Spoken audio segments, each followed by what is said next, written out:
हिजो हामीले यो बुढा लिङ्कण्ठको यो भाइरल रोड छ, त्यो भाइरल रोडतिर चाहिँ उहाँको लोकेसनहरू हामीले ट्रेस गरिसकेपछि उहाँलाई पक्राउ गर्न जाँदाखेरिको अवस्थामा उहाँले प्रहरी कर्मचारी माथि नै खुकुरी प्रहार गरेर आक्रमण गर्ने प्रयास गरिसकेपछि त्यति बेला चाहिँ हामीले 2 राउन्ड हवाई फायर र 1 राउन्ड चाहिँ गोली समेत प्रहार गरेर उहाँलाई नियन्त्रण लिन हामी सफल भएका थियौँ।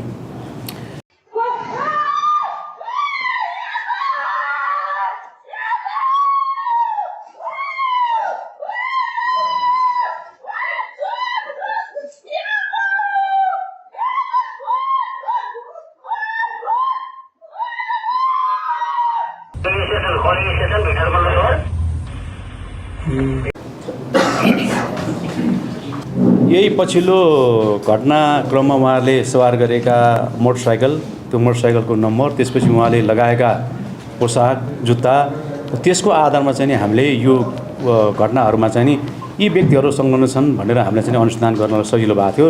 र अनुसन्धान गर्दै जाँदाखेरिको अवस्थामा हामीले 5 जना अभियुक्तहरू पक्राउ गरेका छौँ। त्यसमध्येमा पहिलो व्यक्ति हो प्रतिमान गोले, यो वर्ष 30, घर चाहिँ नि काभ्रे, र उसको भूमिका भनेको मोटरसाइकल चलाएर सहयोगी भूमिका खेल्ने।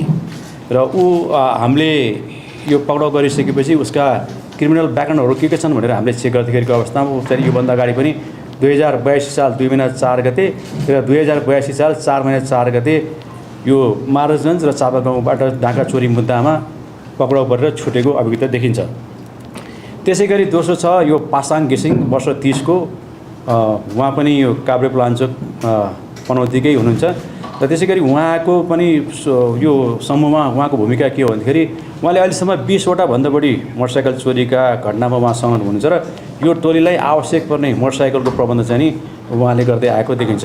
र उहाँको विगतहरूलाई हेर्ने हो भने 2079 सालमा चाहिँ नि विभिन्न 4 वटा डाका चोरी मुद्दामा चाहिँ नि संलग्न भएको खुल्न आएको देखिन्छ। त्यसै गरी अर्को आले गुरुङ हुनुहुन्छ, वर्ष 29, उहाँ चाहिँ नि कास्की साराङकोटको स्थायी बासिन्दा हुनुहुन्छ।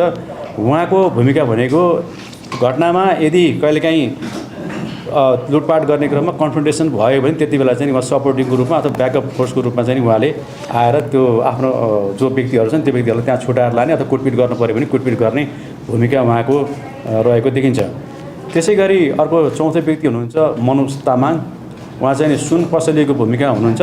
उहाँ पनि यो काभ्रे यो कर्म तामाङ, वर्ष 34, यो उहाँ चाहिँ सिन्धुपाल्चोक मेलम्ची नगरपालिका 4 घर भई अहिले चाहिँ यो बनेपामा बसोबास गर्दै आएको र उहाँ चाहिँ विभिन्न चोरी तथा लुटपाटका घटनाहरूमा चाहिँ संलग्न भएको देखिन्छ।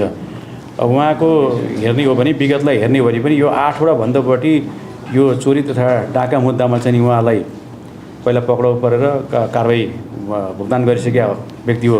र उहाँ चाहिँ यो जेएनजी आन्दोलन क्रममा यो स्वयम्भूको हिरासतमा हुनुहुन्थ्यो र त्यति बेला फरार भएर अनि फेरि यस्तै किसिमका अपराधिक क्रियाकलापमा संलग्न भएको देखिन आउँछ।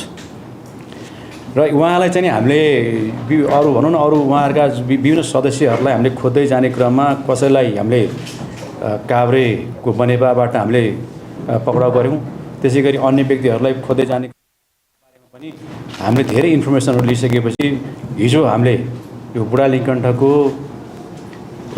यो भाइरल रोड छ, त्यो भाइरल रोडतिर चाहिँ उहाँको लोकेसनहरू हामीले ट्रेस गरिसकेपछि उहाँलाई पक्राउ गर्न जाँदाखेरिको अवस्थामा उहाँले प्रहरी कर्मचारी माथि नै खुकुरी प्रहार गरेर आक्रमण गर्ने प्रयास गरिसकेपछि त्यति बेला चाहिँ हामीले 2 राउन्ड हवाई फायर र 1 राउन्ड चाहिँ गोली समेत प्रहार गरेर उहाँलाई नियन्त्रण लिन हामी सफल भएका थियौँ।